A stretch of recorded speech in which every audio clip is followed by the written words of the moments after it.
All right, Shalom. Start first by giving all praises and glories unto Yahweh, Ba'ashem, Yahushai, Barakatah Yahweh, Barakatah Yahushai, Call Halal, Yahweh, Ba'ashem, Yahushai. Double honors to the apostles and elders at Great Millstone who rule well, and greetings, salutations, and blessings unto the elect that will receive salvation in the coming destruction. Shalom unto you. This is a video mainly for new brothers or sisters or whoever, new people in the faith. I'll leave it out there. You Israelites who are the so-called Negroes, Latinos, and Native Americans, or those confusing the faces that have the spirit of an Israelite within them and gravitates to this word. Right? You can look like a someone of another nation. Key point is we here at Great Millstone believe that Bruce Lee is a confusion of face Israelite. He looks like he's from the seed of or the nation of Moab, but we believe through faith, that he is an Israelite. Anyway, brilliant quote, very wise quote he put here, and this is for anyone that may come short, so to speak, of how what this Hebrew Israelite thing is truly about. So I'm going to read the quote, then I'm going to hit some scriptures and close out. Try not to keep it too long. It says, knowing is not enough, we must apply. Willing is not enough, we must do. And that's the thing. Just knowing you're an Israelite isn't enough for salvation. You must apply this wisdom that the Bible gives you. You must apply these statute laws and commandments. You must apply this faith. You must apply the lessons that's learned within this book. Willing is not enough. Just if you're willing to do it, that's cool, but you have to actually do it also. It is a physical thing that you play out within your flesh, right? You have the faith within you, but then you play it out within your body. Right, that's a true, like the, I believe it was Peter. I didn't even have this one written down, but it said no. Let me look real quick. Might be Ephesians. Let me look real quick. So, like it, bear with me one moment. Let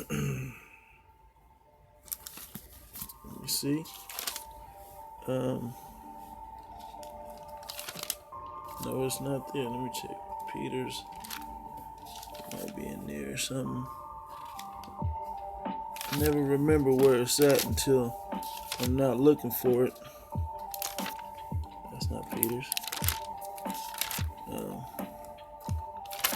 Anyway, yeah, you can never find it until you're not looking for it, right? But I'm sure brothers may know the precept I'm talking about. It says, you show me your faith without works, I'll show you my faith by my works. I mean, I guess I could just Google it right quick to get it right, but anyway, that's how you prove your faith. It'll play out in your body, right? This isn't a faith video. This is you taking those initial steps to really believe in this thing, to prove that to Yahweh Ba'ashem Yahushai that you truly believe, which makes this Bruce Lee quote all more potent. Knowing is not enough, we must apply. You have to apply these things. You can't go around saying, oh, I know the name, but not applying the faith that comes with it, not showing the works that comes with it, right? Willing is not enough, we must do. There is a physical action that comes with this as well, and we're not going to get into all the little actions to keep this concise as possible, but in turn I will hit a bunch of scripts. A few scripts here. We're going to start at Ecclesiastes chapter 12, verse 13. It says, let us hear the conclusion of the whole matter. Fear the Most High God, which his name is Yahweh, and his sons, who you ignorantly call Jesus Christ, name is Yahushai, and keep his commandments, for this is the whole duty of man. Right? For this is the whole duty of man. Right? That's what we should do. That's what we ought to do. Keep going. Let me go to Judges chapter 5, verse 11. These are milk scriptures, but these are scriptures that a lot of you that just coming into this thing may not know. You may not know these things. Some of us that's been in it a while, a few years here and there, we may be reminded of this thing. But just knowing you're a Hebrew Israelite, you can't be a black conscious and a Hebrew Israelite. You can't be a nigga of the world from the hood of such and such, whatever, and still a Hebrew Israelite. You're supposed to walk differently and be a different person in your spirit. So your thoughts come from a different place now. Your actions come from a different place now.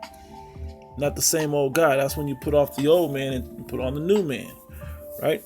Anyway, this is Judges chapter 5, verse 11 says, they that are delivered from the noise of archers in the place of drawing water, there shall they rehearse the righteous acts. We must, of the Lord Yahweh, we must rehearse these righteous acts, meaning we have to play them out, practice them to the best of our ability. That's rehearsing.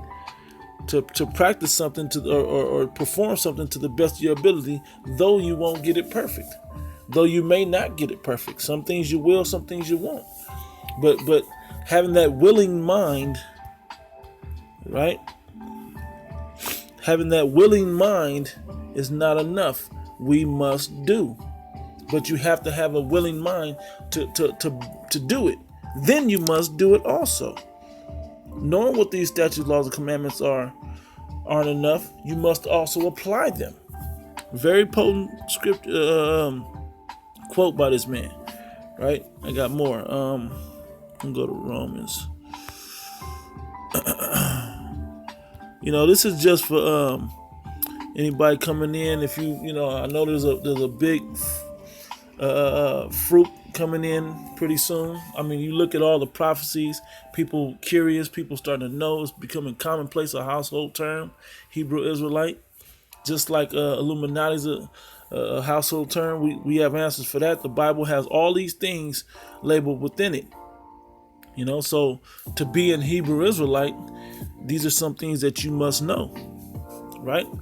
That there's an action that comes with this thing. So I'm going to read Romans chapter 12, verse 1. It says, I beseech you, therefore, brethren, by the mercies of the Most High, God Yahweh, said that ye present your bodies a living sacrifice. A living sacrifice, meaning you give up the things that you want for your body and you do what the Most High wants for your body. Dietary laws is one avenue. Giving up certain pleasures of your flesh, keeping the Shabbat or the Sabbath, things like this that you would, you're going to see how the world going to be anti to everything that this word is about, everything that this faith is about. It's going to be the one chick, for you guys out there, the one chick you really want to get with is going to want to get with you on the Shabbat, when you're supposed to be a day of rest and not a day of pleasure, right? There's going to be a certain, I'll take you out to a lobster dinner, and you're going to want to, or I got this new dro or this new granddaddy or whatever you guys are doing out there nowadays. You're going to want to do those things, but you have to present your body a living sacrifice unto righteousness to prove your faith, to earn salvation in this thing, right? It says that ye present your bodies a living sacrifice, holy, acceptable unto the Most High God, which is your reasonable service. Which is your reasonable service. This is just a reasonable service. This isn't even difficult. This is something, when you understand the benefits of this, and there's a lot of them, but the overall benefit is salvation and the things that come with that. As you get deeper into this thing, you'll start, if you mind after salvation, starts with faith and all of this. When you get to that, hey man, that's when you're going to understand the true benefits of this thing. I'm not going to explain them all in this video, but it is a situation where you want to make yourself acceptable unto the Most High God, and it's a reasonable service for what you get. Yeah, it's tough, but it's a reasonable service. I'm going to keep reading. It says, and be not, verse 2, and be not conformed to this world. The ways of this world, you have to denounce those ways, man. There's things that blend over that are still not sinful or wicked that you may do, but there's plenty of things that you have to learn how to weed those things out.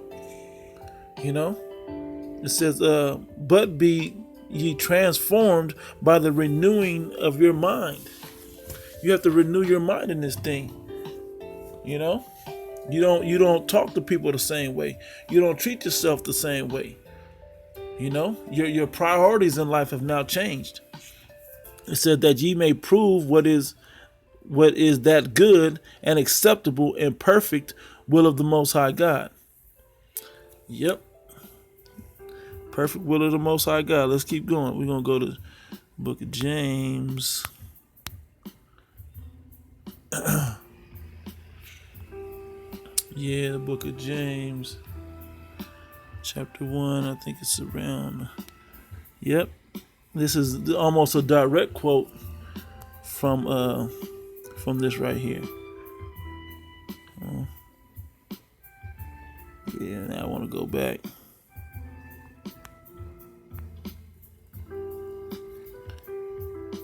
Yep, this is almost a direct quote. It's like you almost believe this is where Bruce Lee got it from. James chapter 1, verse 22. But be ye doers of the word, and not hearers only, deceiving your own selves. Yep. Be ye doers of the word, meaning you perform the things written in this word, the righteous things written in this word. That's our duty, man. That's the whole duty of man. That's, that stems from that fear of the Most High God Yahweh, But there's an action that has to come with it. From there, I'm going to go close out, matter of fact, with the book of Luke. Yeah. Because, we're going to close out with this. Book of Luke, chapter 9, verse 23, it says, and he said to them all, this is Yahweh Shai speaking himself in red letter. It says, if any man will come after me, let him deny himself and take up his cross daily. That's a physical doing. You not only get it mentally and you learn it there.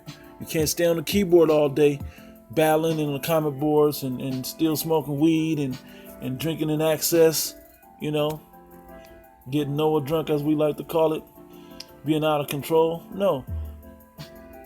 There's a level of discipline that you must display in your life. Right? It says, if any man will come after me, let him deny himself and take up his cross daily and follow me. Yeah, because it's a daily battle with this world. This world is not conformed unto the righteousness of the Bible, but you must be conformed into the righteousness of the Bible. Not trying to fit the Bible to conform to you, but you conform unto the words of this book to the very best of your ability. And sometimes that means going deeper into the Hebrew, the Greek, Latin, etymology of words.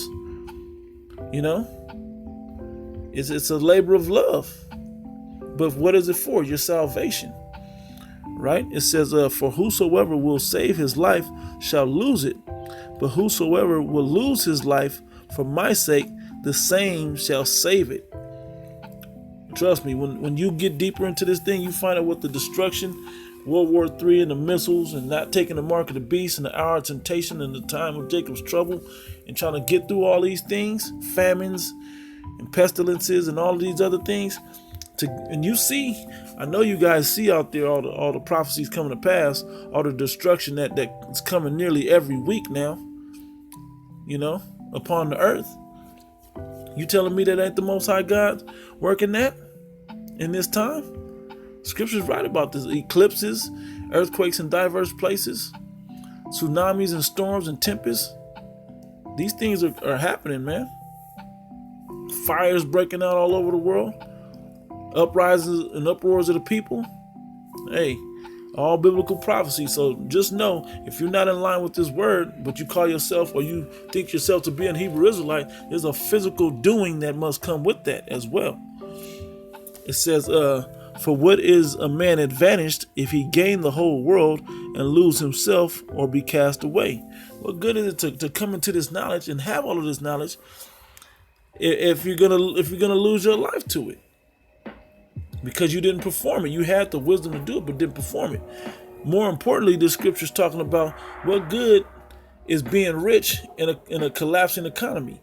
What good is being the man if you're only going to see death at the end, if there's no salvation for you at the end? Believe me, the ways of this world is death. It's not going to lead you to salvation. This word and the faith in this word will lead you to salvation, into a kingdom. You know, if just for a little reading for yourself, you can go to Wisdom of Solomon, the 6th chapter, and break all that down for you. And the 7th chapter. Anyway, it says, for whosoever shall be ashamed of me and of my words, meaning you don't want to do them. You may hear them, but you don't want to do them. Of him shall the Son of Man be ashamed, when he shall come in his own glory, when Yahushua returns, and in his Father's and of the holy angels. But I tell you of a truth, this is a certain word, he tells you of a truth, there be some standing here which shall not taste of death till they see the kingdom of the Most High. And that's what this salvation is about. We're not trying to taste death on this side, man. We're not trying to see what death is all about. We're trying to escape death and get salvation. You know? So the point is, you must apply yourself, you know, and you must do. I'm going to read the quote again and close out. The famous Bruce Lee quote. It says, knowing is not enough. We must apply. We must apply. So when a Christian or a Hebrew Israelite says that they don't have to do certain things, no, you do it. You rehearse these righteous acts to the best of your ability. And the Most High knows what the best of your ability really is. If you can keep certain laws that you can't. You know, it says, knowing is not enough. We must apply. But all this is done in faith. You know, all things may be lawful, but not all things expedient. You know, so you got to apply them as best as possible, not being taken over by the old nigga that you once were, but being the new man that you now are, but being wise as a serpent and harmless as a dove. It says, willing is not enough. We must do. Being willing to be an Israelite, you got to be willing to do a lot more things. Going out on the streets, teaching, meeting up with brothers to get into lessons, studying to show thyself approved. Sometimes you got to go deep into a word. So you give up a day of the weekend or a week that you go out and teach on the streets, where people going to argue and try to fight you and whatever else, call the cops on you, and so on and so forth. You know, something that I always like to say about this thing, when you sign up to be a Hebrew Israelite, you make yourself a living sacrifice. How? Because you're signing up to be beheaded and killed. You sign up understanding that can be a possible part of this. Now, I won't go into that in this lesson, but you go to Revelation, some were beheaded. You know, 2nd chapter, I think the 20th chapter has it also in there. You know? But yeah, that's an honorable thing. So you sign up to teach this truth. But ultimately, we want to make it without seeing death. So with that, I'm going to close out, man. But to get salvation, you have to do. You must apply what you know, and you must do what you say that you're willing to do. And guess what? That's why I read those scripts about rehearsing the righteous acts and counting the cost to where you get salvation. You know? To deny yourself. It says here, you know, take up your cross daily and deny yourself. You know, do the righteous things that's written in this book to the very best of your ability. So with that, admonishment to brothers that know what this is, and to you that's coming into it, man, this is to build you up, to let you know, just knowing you're a Hebrew Israelite, you can't be riding down the street and just know that and think that's all good. You're about to get this money and do this and that and spark this. And no, there's a sacrifice of things you must give up, and there's an accepting of things that you have to do now. You know? So with that, we'll close out and say, Lord willing, y'all were edified with this. Call all Yahweh Shema Shah, double honors to the apostles and elders at Great Millstone who taught me this truth, and greetings and salutations and blessings unto the elect that will receive salvation. Lord willing, that's you. We must do to receive that. With that I say shalom.